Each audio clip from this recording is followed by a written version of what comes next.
Picture this. Kanye wears a 40-year-old Carhartt jacket, and it's now the rarest Carhartt item ever made. The Carhartt Detroit J43 in Hunter Green. Zaman sekarang masih malu pakai barang bekas. Emang dosa ya? Gue Jejo, selamat datang di Kelas Pakar.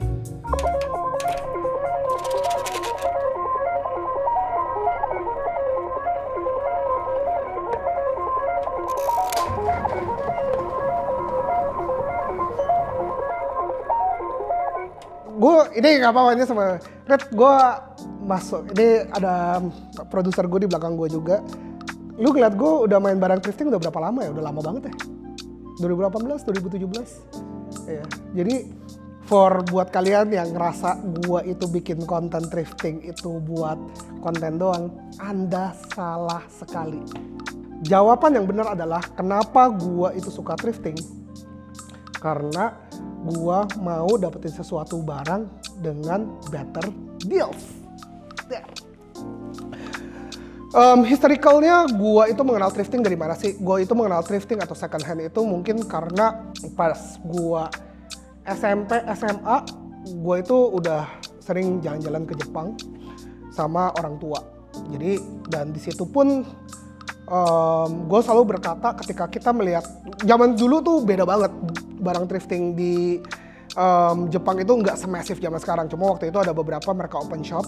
Aku sempat nanya sama orang tua, loh ini kenapa ngejual barang LV tapi bukan di toko LV misalnya contoh gitu. Atau ada beberapa barang Prada tapi bukan di toko Prada.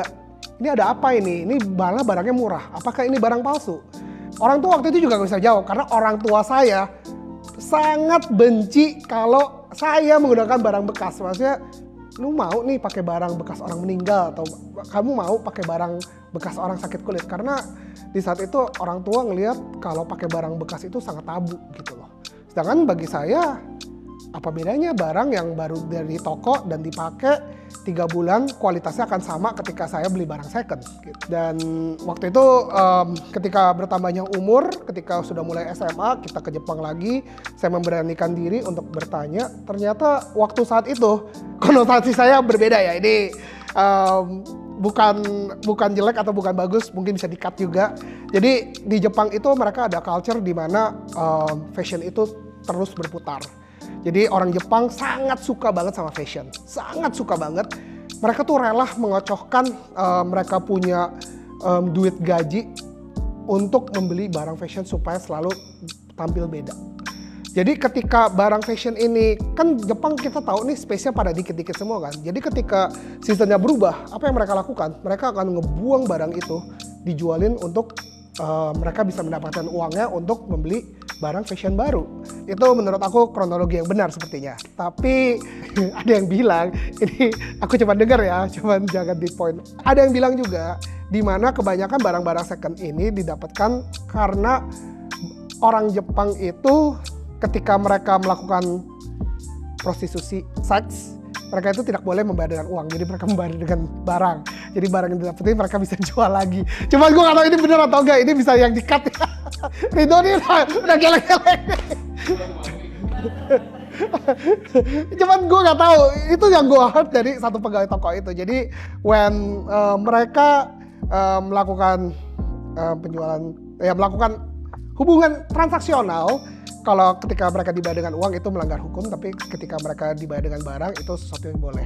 Jadi makanya kalau kalian lihat barang-barang second hand yang luxury itu akan dekat dengan daerah yang seperti itu. Jadi daerah Shinjuku, Kabukicho, Roppongi, bakal banyak banget barang-barang yang sebenarnya lah ini kenapa murah banget dan ini kenapa masih asli gitu loh. Karena di Jepang hukumannya sangat berat ketika kalian menjual barang palsu atau kedapatan barang palsu. Jadi ya mereka juga ada regulation dan sertifikat dan segala macam. Dan ketika kalian ngerasa murah, mungkin masuk akal. Mungkin yang ngejual adalah barang-barang dari orang-orang tersebut. Tapi tetap aja gue beli. Tetap aja gue beli karena gue sangat suka menemukan deal yang sangat bagus.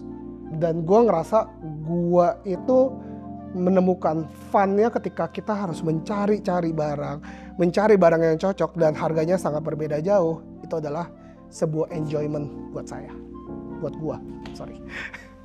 Mungkin konotasinya salah kan, maksudnya Ketika thrifting ini mulai terkenal, sebenarnya kalau di Indonesia yang saya ingat itu tahun 2018, di mana kondisi thrifting itu dipopulerkan oleh sosial media. Dulu itu jagoannya juga tentu dari sneakers, namanya Sean Wotherspoon. Kita panggil dia orang bule yang suka banget nge-thrifting, ngejualin barang dengan barang-barang second. Tapi yang dia nemuin barang secondnya bukannya makin murah, tapi makin mahal. Jadi saya pun mengikuti gayanya dia. Salah satunya sampai dipanggil sama Deddy Corbuzier juga, sampai ditanyain kok bisa sih ngejual barang-barang Grail ini sampai segini banyak. Walaupun ada clickbaitnya juga, tapi orang Indonesia gampang banget mempercayai bahwa segampang itu mendapatkan barang-barang rare yang mungkin itu susah banget dan punya harga yang sangat premium.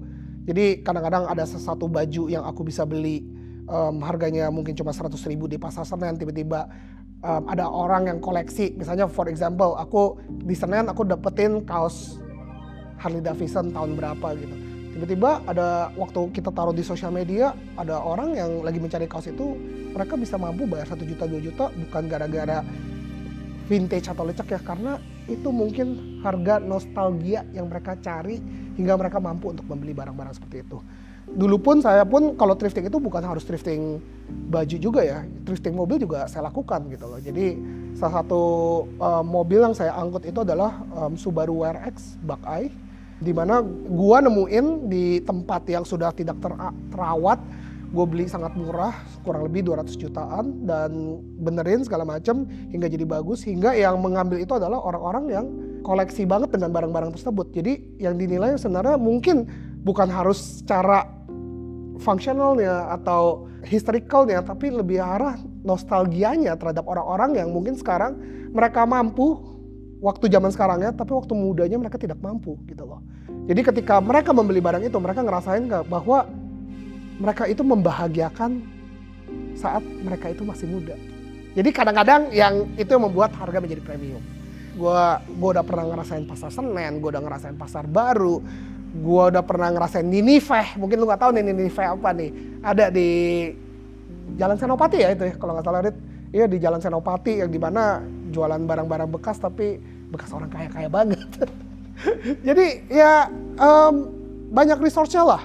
Saya rasa zaman sekarang pop-up event-event zaman sekarang kalau nggak ketemu barang bekas para influencer juga udah nggak afdol lagi kalau tidak dikunjungi. Jadi harus datang mesti ngeliat rame Hunt Street dengan barang-barang mereka. Ketika mereka influencer-influencer pada jual barang bekasnya itu pasti banyak banget yang rame.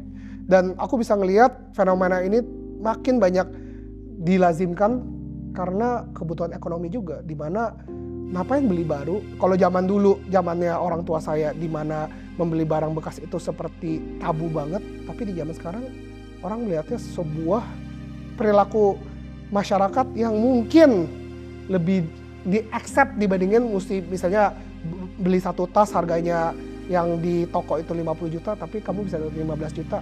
Ada sisi psikologinya yang bilang, gue dapetin good deal loh, dan itu bikin gue bahagia.